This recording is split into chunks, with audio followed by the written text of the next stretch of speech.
সংক্রান্তিতে ওনাকে শিকড় দিয়েছিল একটা, সেই শিকড় ওনার পাইলস একটু ভালো হয়েছিল, ওনার পাইলস হয়েছিল, তা আমি একজন শিকড় দিয়েছে, তাই শিকড়টা দেওয়াতে আমি তখন সংক্রান্তিতে মায়ের কাছে আমি মানত করেছিলাম যে মা আমার স্বামীর যদি পাইলসটা ভালো হয়ে যায় তাহলে আমি তোমাকে আমার সাধ্য অনুসারে আমি তোমাকে পুজো দিয়ে যাব। তাই আমি এসে পুজো দিই। আর আমাকে দুবার দেখা দিয়েছে এই কালী পুজোর মধ্যে, আগেই আমাকে দুবার দেখা দিয়েছে মা স্বয়ং নিজের রূপে। হ্যাঁ একদম, ওনাকে আমি দেখেছি, ওনাকে দেখেছি, এই মাকেও দেখেছেন? আমি দুজনকে দেখেছি।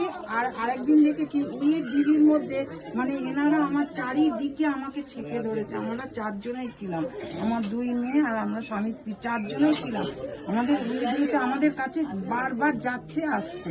তখন আমি মাকে বলেছি, আমি স্বপ্নেতে দেখে আমি উঠে পড়েছি, তারপরে দেখার পরে আমি বলেছি আমি সময় মতন গিয়ে মা আমি তোমাকে গিয়ে পুজো দিয়ে আসবো। তা আজকে আমার সময় হয়েছে, তাই আমি মাকে মা আপনার আশাটাও পূরণ করেছে। হ্যাঁ আমার এটা করেছে, কিন্তু এখনো আমার 2টো আশা আছে, যদি পূরণ করে দেয়।